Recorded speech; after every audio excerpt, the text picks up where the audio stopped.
for lay people in the community, and that has been quite the culture lately.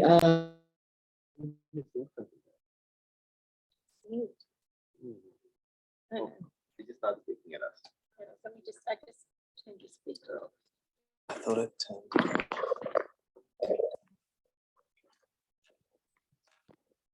Usually everyone might do.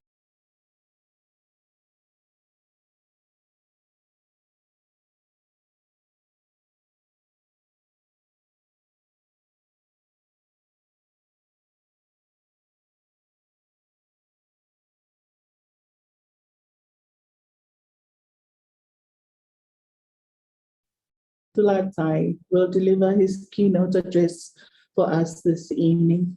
And I ask that we welcome him this time with our virtual applause. Yeah, over to you. Thank you. So,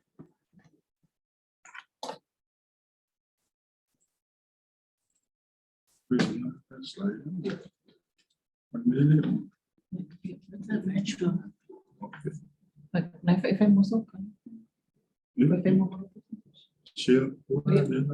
FSK. Ngon. Okay. How do we want that? Yeah, no way. If you're on a go. Thank you, Louise, very much for that wonderful introduction, and also the blessings for my new calling at the PHA parish. Thank you very much. So, are we other slides? Okay.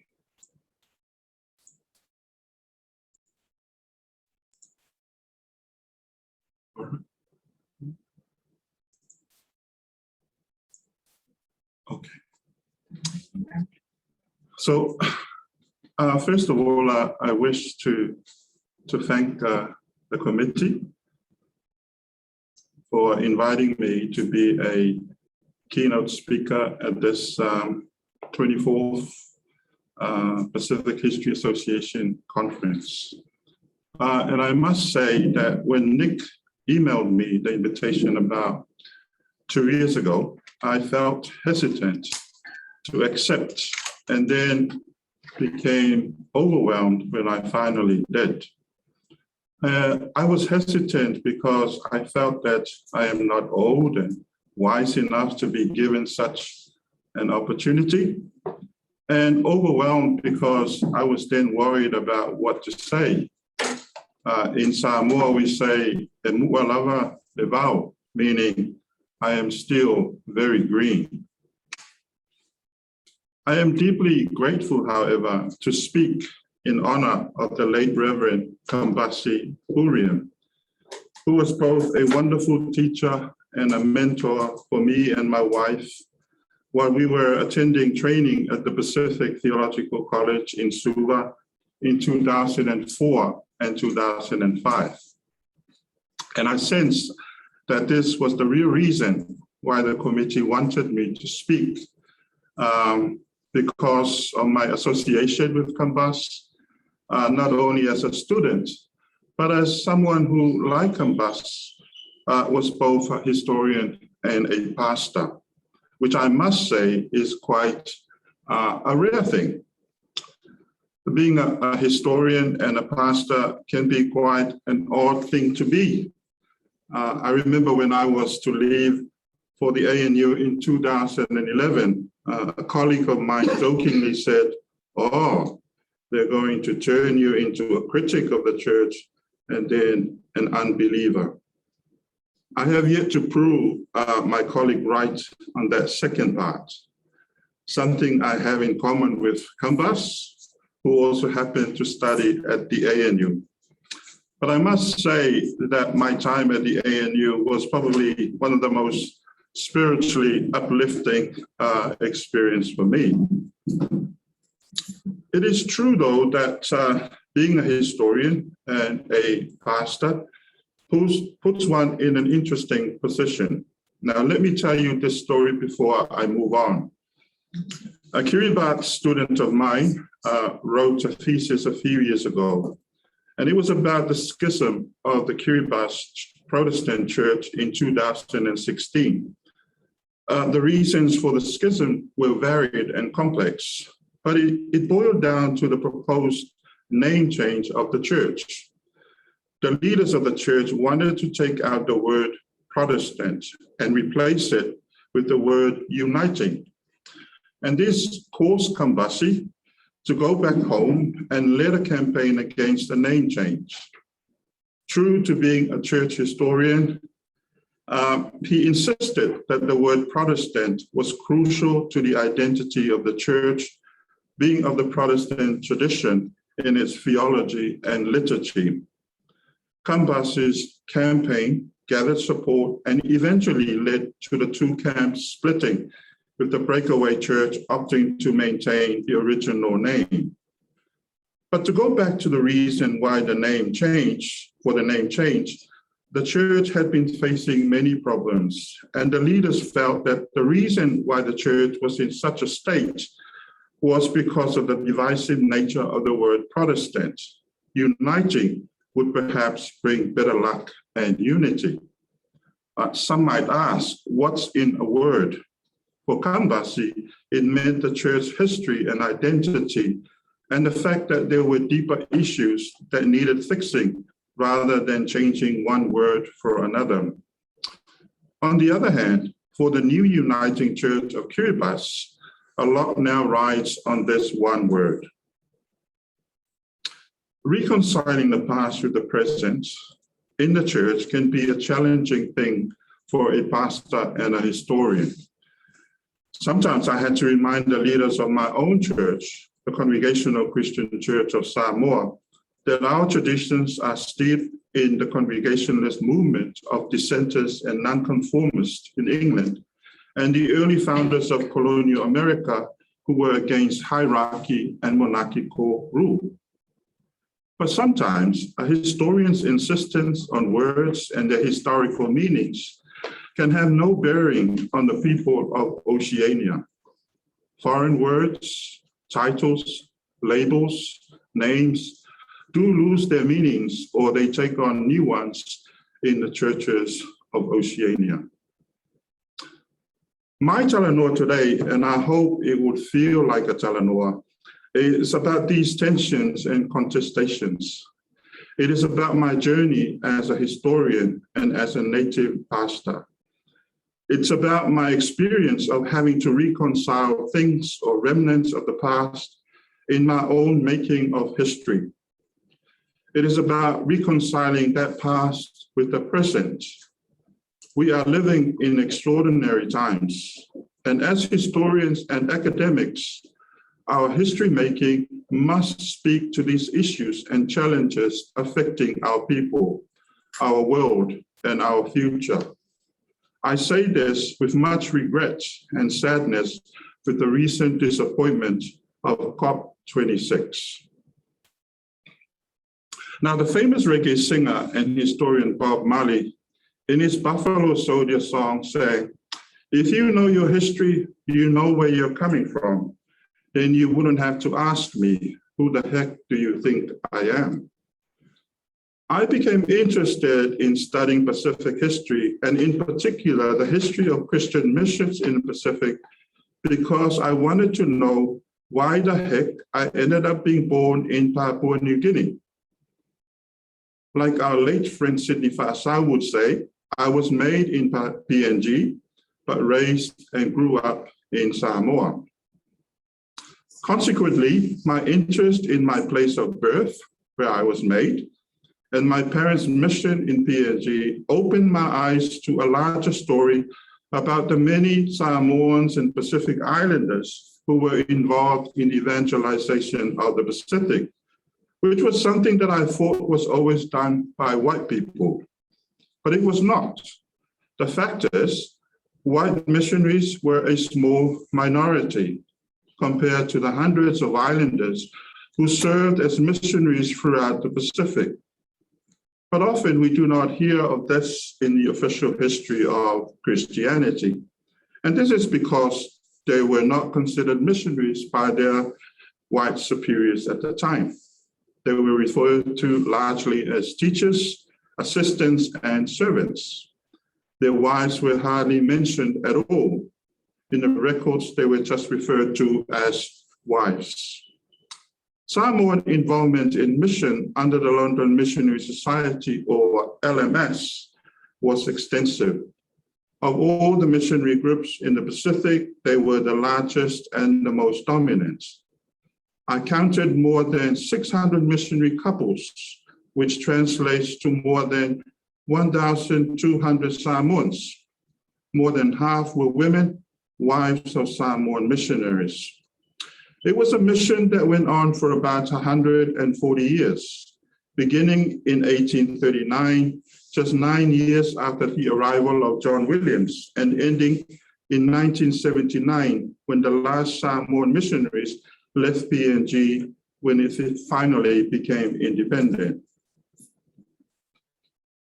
Please, here's we got slide.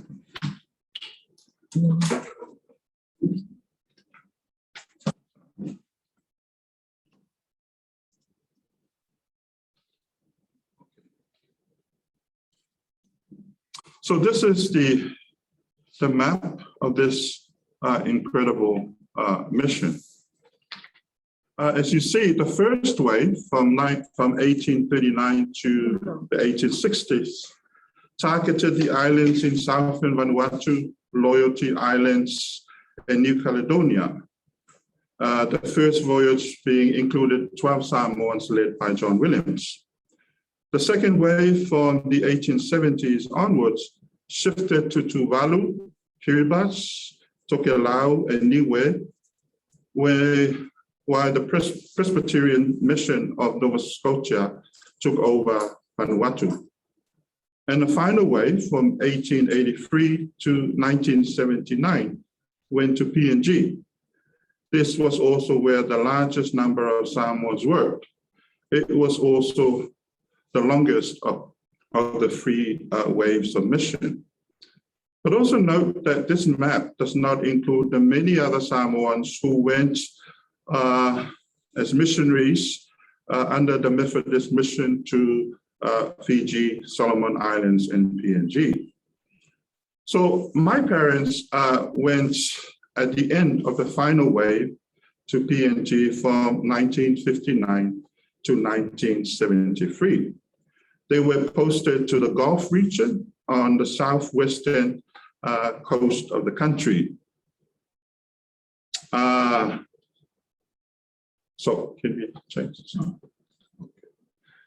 So this is a close-up look at the Gulf. It is a 400-kilometer wide region. It's very wet with lots of inland swamps covered in dense tropical forest. And some of the largest rivers in the country and many others flow into the Gulf, making it the largest delta in the Pacific. The only way to get around even today is by small boats or local canoes powered by outboard motors. So my parents worked in this region, at these various villages, as you see on the map. And Topima was their first village. And this village is located on the island here of Quaribari. And Quaribari Island is a tiny island, and it sits on the mouth of the Kikori River. And it was where the pioneer LMS missionary James Chalmers was killed in 1901.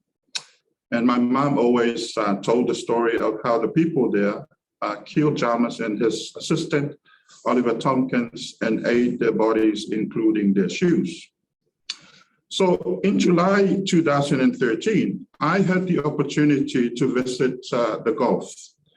And I must here take time to acknowledge my mentor, Margaret Jolly, Professor Margaret Jolly of the ANU, who really supported me and encouraged me to visit PNG, and whose laureate project funded my travels at the time.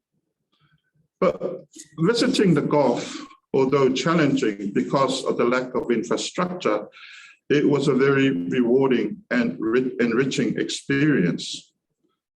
Visiting Topima, the village where my parents first posted, was quite moving and poignant. And this was because the village is now all but submerged underwater. Over the years, the people had dispersed around the Gulf, leaving just one family with only 2 houses left. What must have been a thriving community is now but a ghost village, with only the remains of posts of houses sticking out from the sandy beach. I heard from the local people that the plight of Topima is linked to the killing of Chamas, which had brought about a curse upon the village and the Gulf. And this is seen in the way the region has had very little progress despite Australia's large-scale mining of oil and gas for many years now. So this is the image I took of Topima upon arrival. The desertion of Topima and the displacement of its people made me wonder about the work of my parents. I was there to collect memories of their time, but it seemed that any visible evidence of their presence had been completely eradicated, except for a plank of wooden timber, which I was told was from a mission house that my father had built.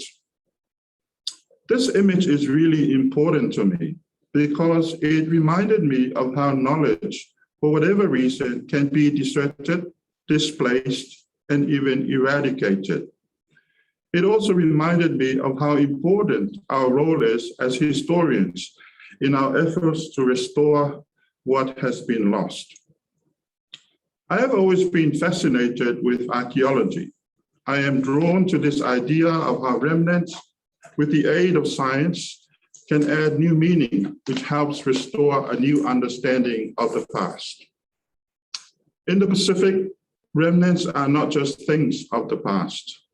Remnants are also intricately woven into our oral traditions. They are in our memories, stories, songs, dance, myths, legends, honorifics, genealogies, etc., etc. They are also knowledge embodied in the customs, rituals, practices, and traditions of our people.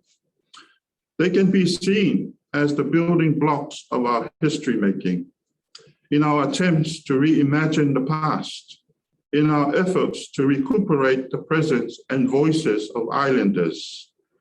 As Kambasi so aptly reminded us, they offer us a close approximation of the past as lived, experienced, and understood in the people's own words.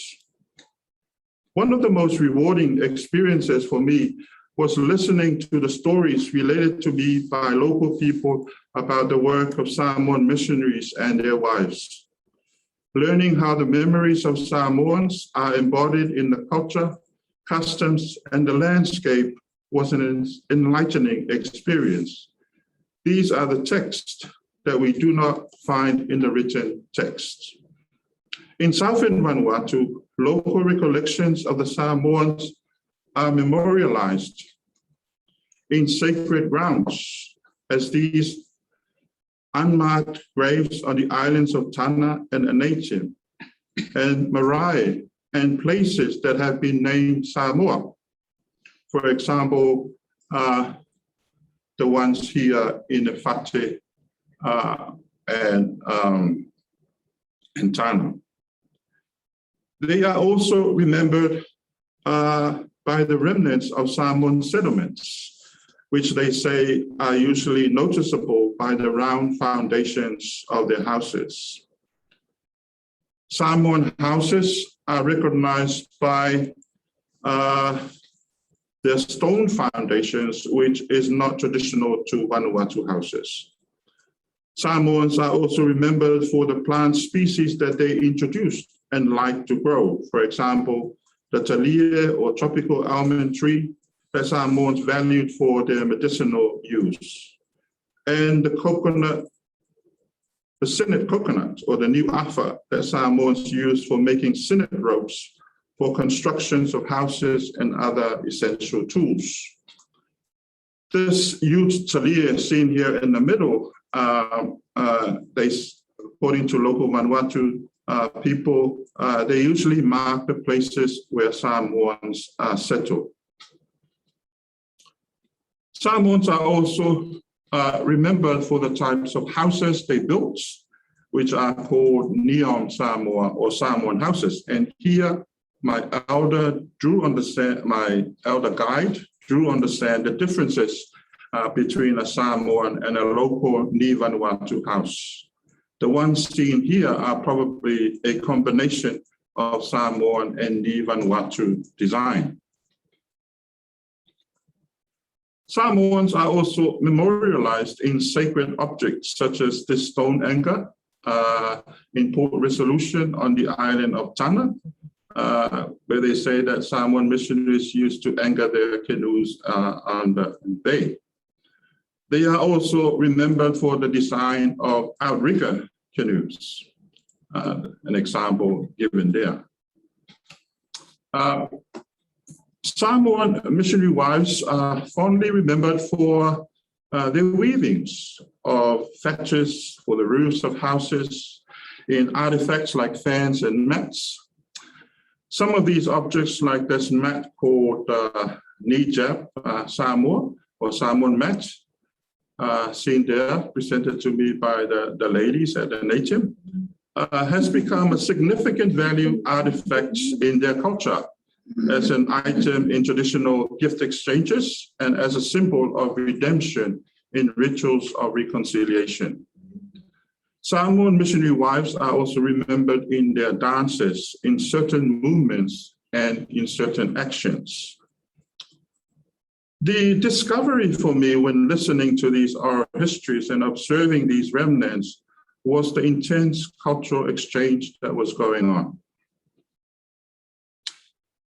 Often, the histories of this initial wave of LMS mission into the Western Pacific are saturated with tragic stories of death. And this is undeniable, beginning with the shocking martyrdom of John Williams on Eromanga on that inaugural voyage with 12 Samoan chiefs in 1839.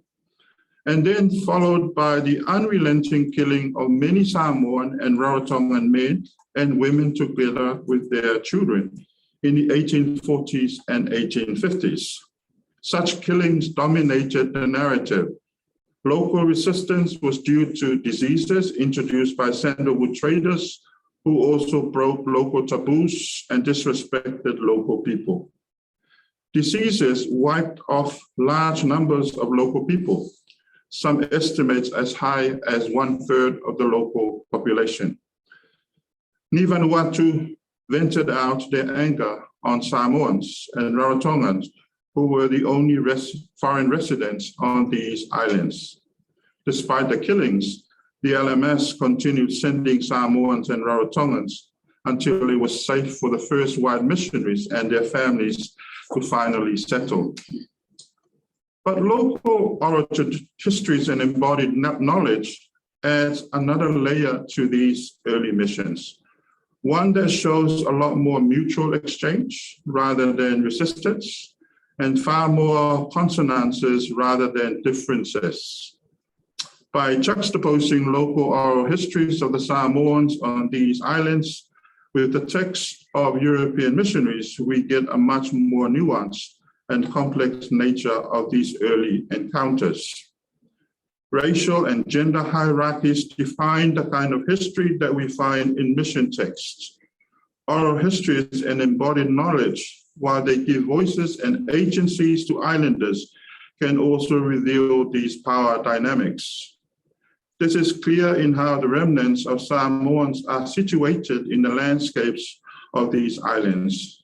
The sites where Samoans stayed and their graves are often unmarked and unkept, away from the marked graves and tidied mission stations of European missionaries. On the island of Anatium, the missionary John Geddy is commemorated with a memorial church in his name, with artifacts such as a copy of his first Bible translation in the Anatomist language. With it is a drawing of Getty with a quote saying, "When he came in 1848, there were no Christians. When he died in 1872, there were no heathens." These artifacts occlude the work of the Samoans who arrived in the nation 7 years earlier in 1841 and were already making headway in converting local people. Getty's translation of the Bible into Anatomist does not acknowledge the contribution of the Samoans who were already fluent in the local languages. Even the pioneering Samoan missionary Simeona had already begun translations of some books of the Bible by the time Getty arrived. For many years, Anatomist celebrated the anniversary of Getty, despite their local oral tradition that shows Samoans and Rarotongans as the pioneers. This, however, changed in 2011 when a reconciliation ceremony was held between the people of Anatim and the people of Samoa. The four main chiefs of the island, on behalf of all the villagers, presented the final apology with presentations of symbolic gifts of food and local artifacts, climaxing in a killing of a pig, one of the most important gestures in traditional rituals of reconciliation in Vanuatu. One of the gifts presented to the Samoan delegation was the hijab Samoa, the bandana's textile introduced by Samoan wives and now used as a symbol of redemption. From this reconciliation ceremony, a memorial stone was erected, which now stands in front of the remains of the old mission church. Reconciling remnants of the past can help restore what has been displaced, lost, or even eradicated. Remnants are things that are often at the margin, unmarked, and sometimes hidden. By reorienting and recentering them, we help restore those in the margins of history. For Samoan missionary wives in southern Vanuatu, whose names we will never know, remnants enable us to capture a glimpse of their experiences and to give them voice. Knowledge from remnants can be empowering. They can be subversive and challenging. They can disturb the dominant narrative that privileges those in power. Power that often dictates the recording of history and structures the materials and the upkeep of remnants and even of our histories on these islands. As islanders, however, we also need to be careful that in our attempts to give agencies to our people, that we do not idealize and ennoble them. In 2013, during a Sunday lunch at one of the villages I visited in PNG, I noticed some members of the parish who were quite Polynesian in features. I mentioned this to my host, whom afterwards told me that they are descendants of a Samoan missionary, whose name I will not mention here. Islanders who were part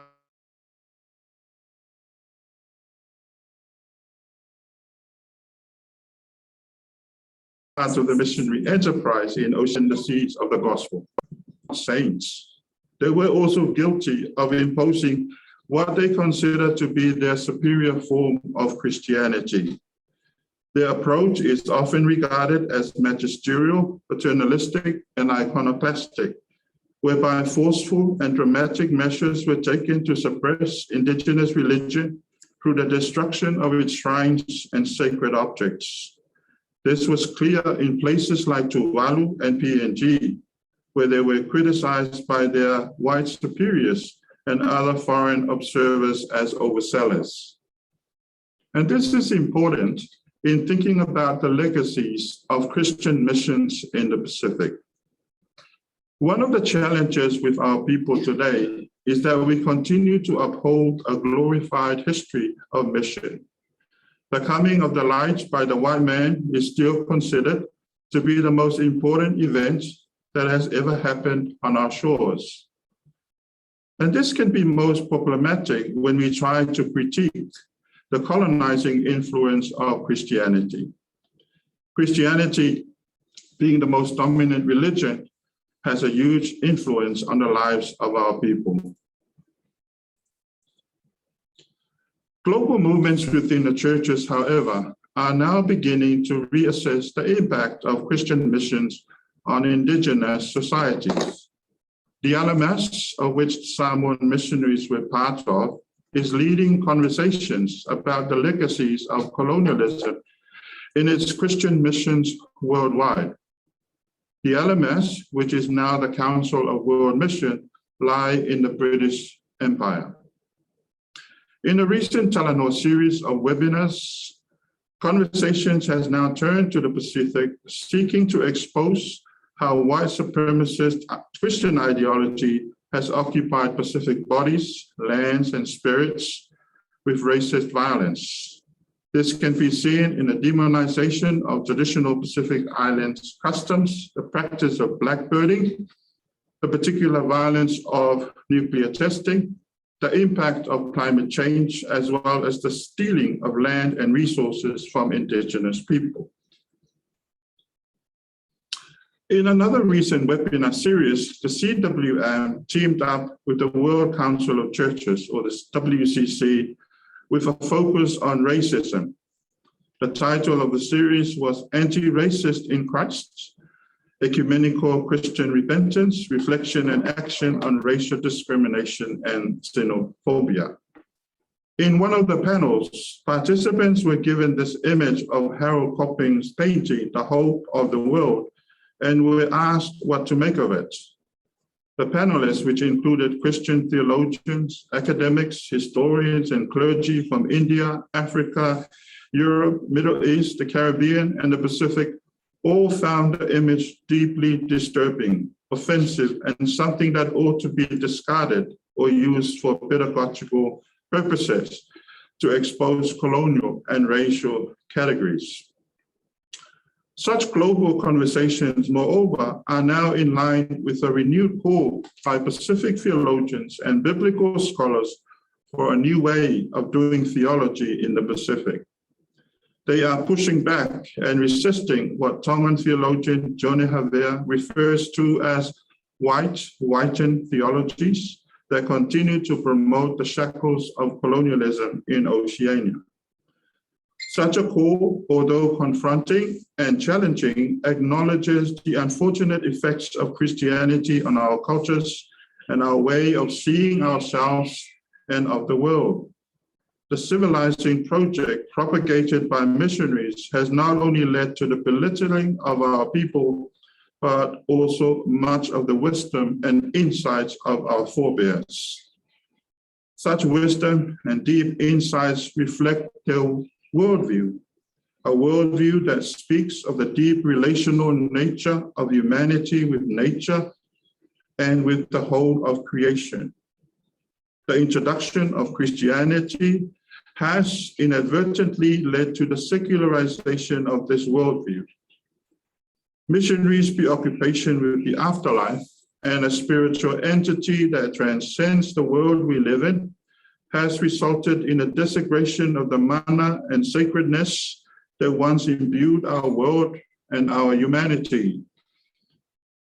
Missionary theology of dominion, coupled with the rise of capitalism, has resulted in our people's diminishing closeness and association with the land and the environment. Samoan theologian and biblical scholar Polu'ai refers to this as the cleansing of the dirtified God theological narrative and the dirt-free colonial project that is destroying lands and oceans of the Pacific. Samoan biblical scholars such as Awhiriti Wili has now heeded the call by His Highness Tuiatua Tupua Tamasese Efi to value our indigenous reference. His recent call to scripturalize our indigenous reference acknowledges the importance of our rich depository of past traditions and knowledge in a new theologizing of Oceania.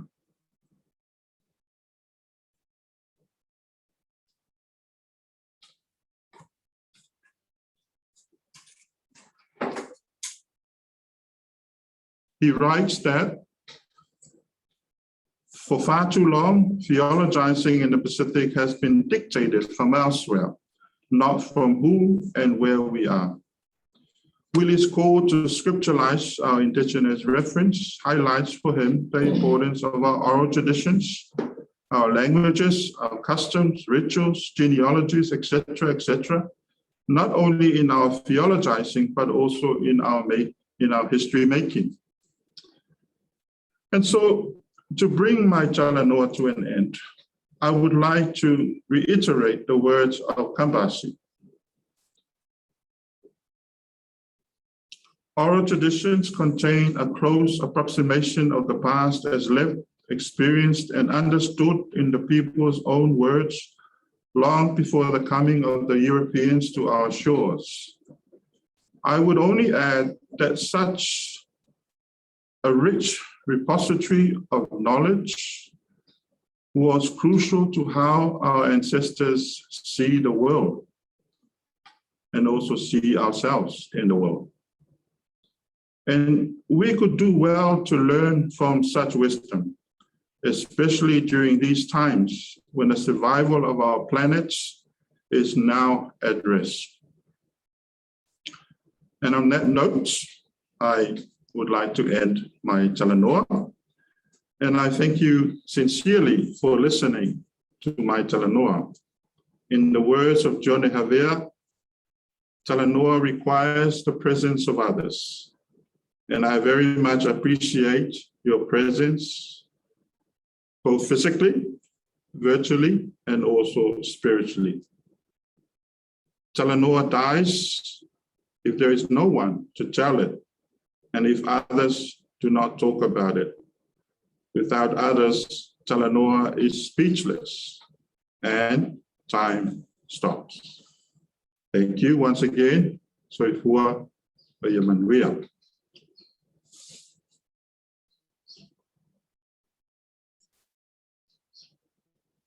Yes, but Milo as my normal. I know that's why I just to fight the Thailand. Yes. And Moliatu for Thailand Susunga Lali PHA ia po forma e for el to famanino I mea tamta upsili fa pe for ile ia le nafa o le tangata tusi tala malfaso I lau faso ile nei afiafi. I've just thanked the good Reverend and Dr. Latu Latai in the Samoan manner.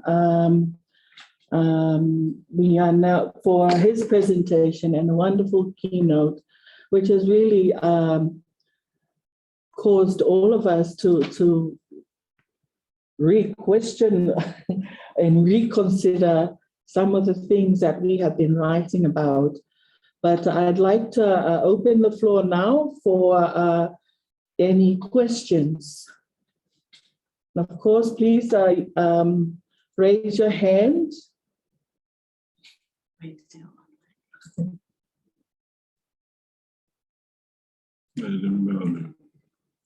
Well, I can be a bit selfish and begin with a question myself.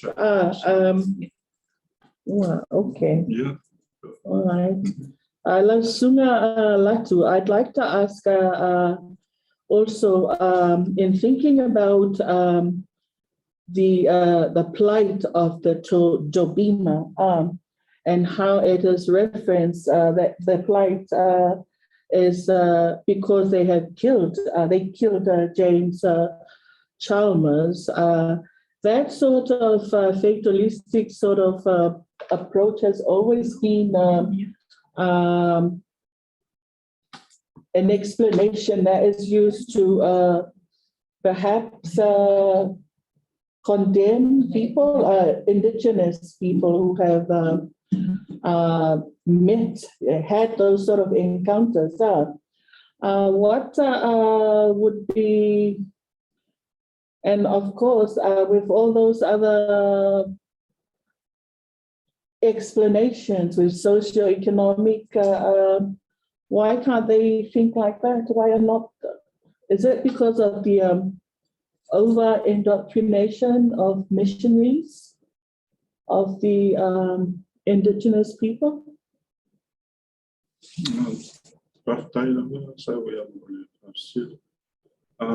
My experience when I was doing my research, not only in Papua New Guinea, but also in Vanuatu, is that this idea of curse relating to the killing, and this was not only in Topiva, but also in Vanuatu, where the Samoans and Rarotongans were killed by local people. And this has been really interesting in how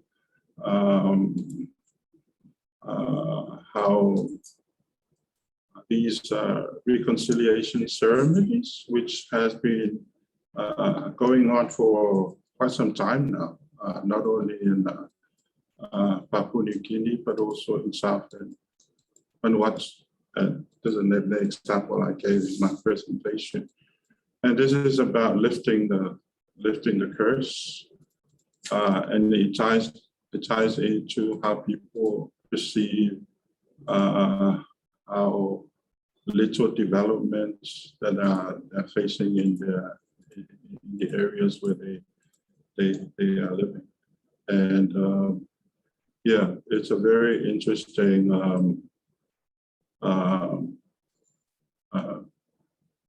thing that is going on in much of the Western Pacific countries during my own research. So the idea is having these reconciliation ceremonies will somehow lift the curses and lead to better developments in these local places. Okay, thank you. Are there any questions?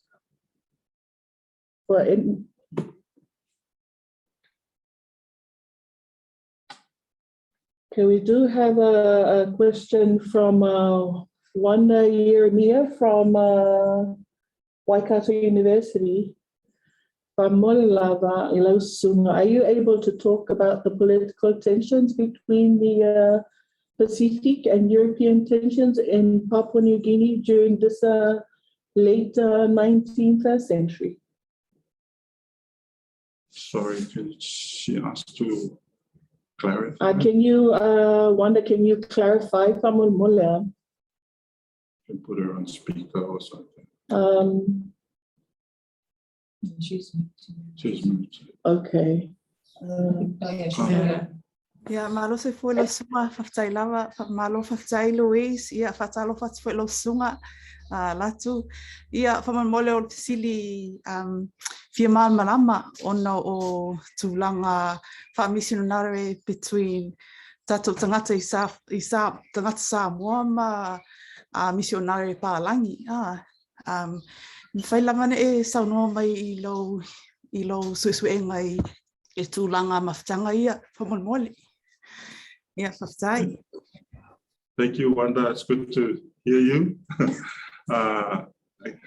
Yes, well, the relationship between Samoan missionaries and their European superiors, particularly in Papua New Guinea and also beginning in Tuvalu and the Kiribati, there was a lot of tension. There was a lot of tension between Samoans and European missionaries, and this was due to many reasons. And one of those reasons is this idea of the Samoans not quite in line with what the European missionaries and one of those examples is the Samoans were very much into introducing a kind of Christianity that was strongly linked to the Samoa. So there, and of course the LMS white European missionaries in Papua New Guinea were quite in disagreement over that, and all sorts of reasons. I think in PNG, this was the beginning of the 20th century, and the Samoans at the time were really reasserting their status as missionaries in their own rights. By this time, we can also, if you could recall, by this time, Samoan ministers were the first ones to be ordained as church ministers, and this means that they were on equal par with white missionaries. And of course, white missionaries at the time still were having issues with that. So that's one example of these tensions. And you're rightly in saying that there were these tensions between Samoans and the white superiors in Papua New Guinea. Okay, thank you, Wanda. There's Jacqueline, right? Hi, thank you so much. That was absolutely fascinating, Talanoa. Thank you so much. I wanted to ask you, how can we reconcile these different positions, in the sense that there's the one narrative, which is the tension between the idealization of the coming of the light of Christianity on the one side, and then the other side is the narrative of white missionaries coming in and destroying everything. And yet you were explaining, and Kamas also wrote about that the Samoan missionaries were very active and very zealous in terms of coercing people to change, to let go of the old beliefs, and the agency of people, because Kamas also, for example, writes about that we also have to remember that the agency of people in taking on the new beliefs. So people were also themselves engaged in this project. So somehow there is this real difficulty, and I find it with my students when I'm teaching, that it's really difficult. Either they are on the one side saying that everything was absolutely fantastic with the coming of Christianity, or they're on the other side saying that the white people have destroyed everything. And we need to find some sort of middle ground that doesn't destroy the agency or that takes into account the agency of people. Can you say anything about that, about how we do that? Thank you very much, Jacqueline. And I think it's a very difficult question to answer, and also it's a very important one. The way that I look at it, I also have a similar issues when I'm teaching Pacific history, especially the history of mission, and of course how the indigenous people were involved in this. I probably said the colonial project in the Pacific. For me, the way I look at it is, how do we reconcile these histories? For me, it's very important that we are frank about the colonial impact of Christianity, and we also need to, because one of the things that I always find a struggle with our people is that they don't want to hear the bad and the negative. So this idea of Christianity is always seen as the coming of the light. But we need to have those alternative voices in the way that we teach history of Christianity in the Pacific, so that our people and our students learn about these things and enable them to look at our history. And particularly so, this is for me very important, because looking at the world today and the issues that we're facing, we cannot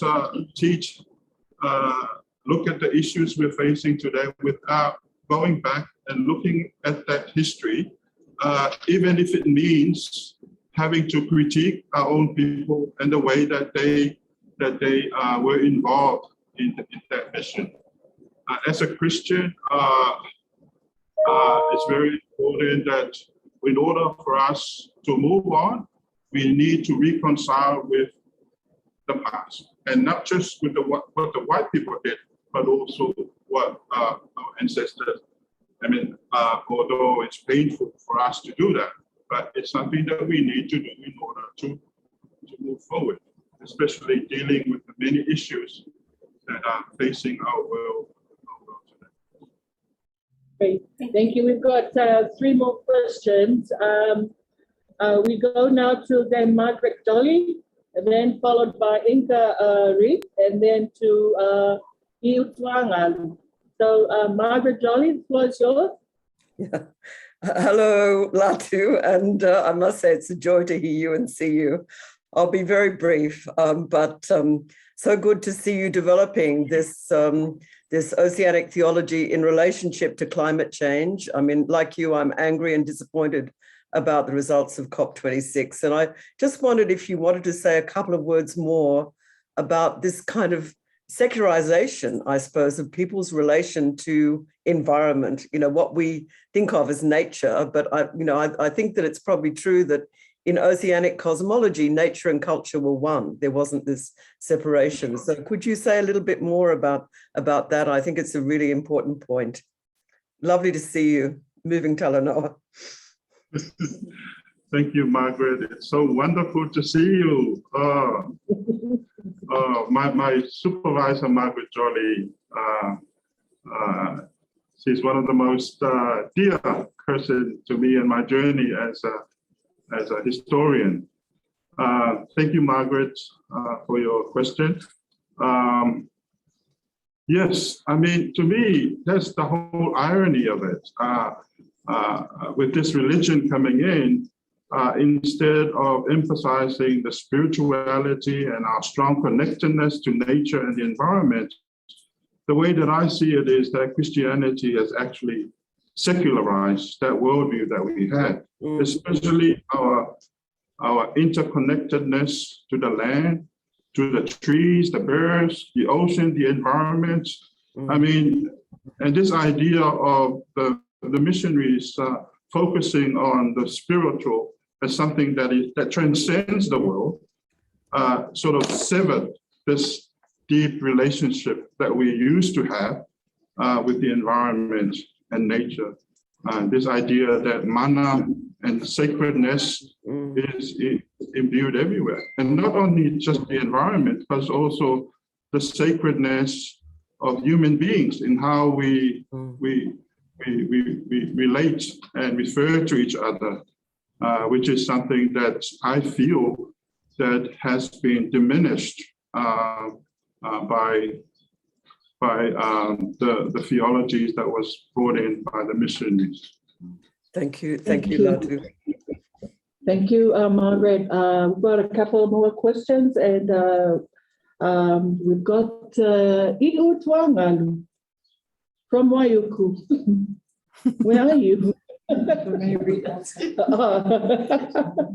Yeah, Mataia lava Latu for your sanoanga, and to you, Louise, you should read the message. I said, can you read up my question rather than me whapalpala in the air? My question was around the theologies that were being taught by the missionaries, and was it similar to the theology that was being taught to them by the Pālangis? That's all that I wanted to say, and I really loved your story about your personal connection to that area in Papua New Guinea. My parents too. My father was the product of of missionaries that were in Papua New Guinea at the time, but for the Methodists. Okay, thank you. Mataia. Bye. Thank you for nice to meet you, and thank you for your question. Did missionaries who came to the Pacific, were they taught this theology in Europe before they came?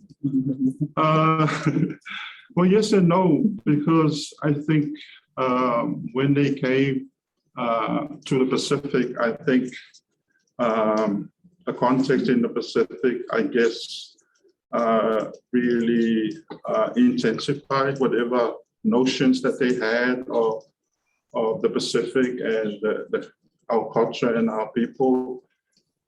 So I think in the context, once they were in this context, I think everything just, I think because they also had to deal with resistance and how local people resisted the theologies that they came with.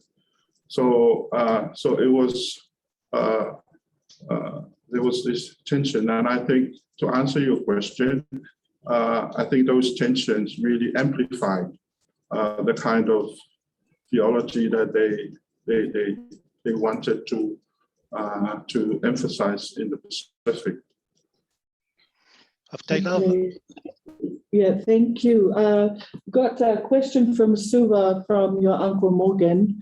And he said that his mic is playing up. That's good. Okay, he says, the covenant is being revised, I believe. Is the church considering reviewing the covenant? The Whiangainga, as you have written in the other paper. Yeah. Is that what you meant, Morgan? Yes, if he's saying yes. Can you read the question? Saying that the covenant is being revised, I believe. Is the church considering reviewing the covenant?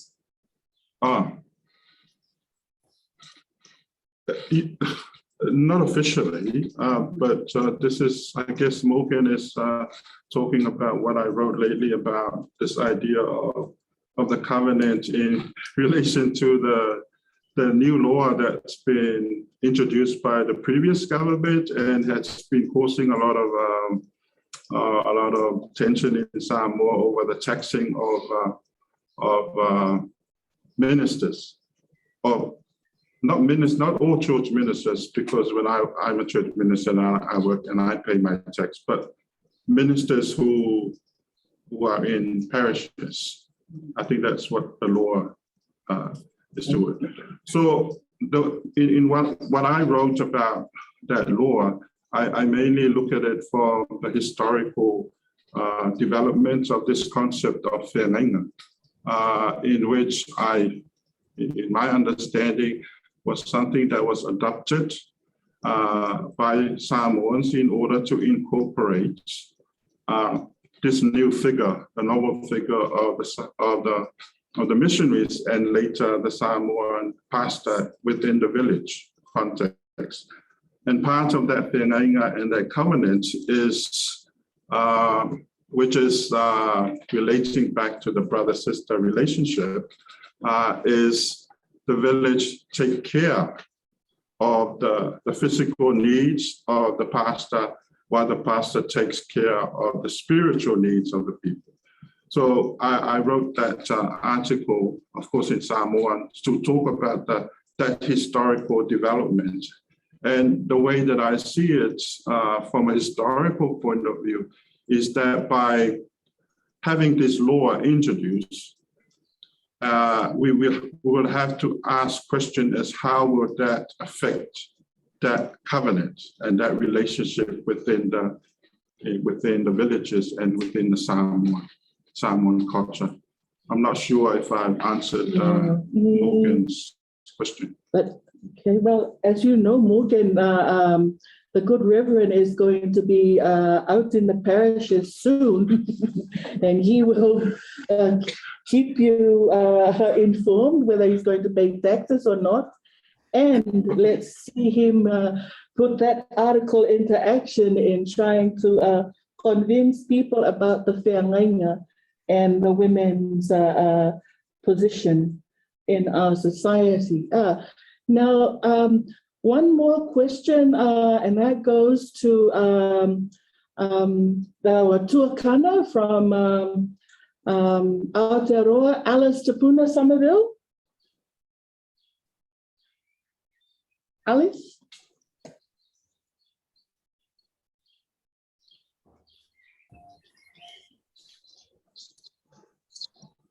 Aroha mai, I've got my child with me, so I don't want to scare everybody by keeping online for too long. E tēnei kia koe mō tō talanoa, mō tō kōrero. I was curious to hear a little bit, please, about the relationships between the different Indigenous missionaries from various parts of the region and how they interacted with one another as Indigenous Pacific people, what forms of connection or recognition was there, or the ways in which perhaps that kind of oceanic feeling, you know, on the mission field itself kind of, you know, is maybe something we romanticize or oversimplify. So I'd love to hear a bit more about the Indigenous kind of missionary connections, please. Kia ora. Kia ora, Alice. Thank you very much for the question. Of course, yes. I mean, you can imagine Rarotongans and Samoans and Tongans, you know, working in these mission fields and perhaps together ganging up on white missionaries in Papua New Guinea for whatever reasons and intentions that they had. Yes, and one of the things that I find when in my own research is that, and I don't want this to be a generalization, is that the Samoans stood out as being very forthcoming, at least in the written text. They were more outspoken in terms of, you know, their relationship with the white missionaries. For whatever reasons, I don't know. Perhaps more studies needs to go into the work of the Rarotongans and the Tahitians and also the Tongans in other different mission societies. But it's an interesting area to go into, especially being people of Oceania and what was it like in how they, you know, together in the mission fields. But, you know, when for me, it's the Samoans, which and that is also another issue, because in the history of evangelization and the involvement of Indigenous people, the Samoan seems to dominate that history, and we don't get to hear a lot about the other Indigenous missionaries.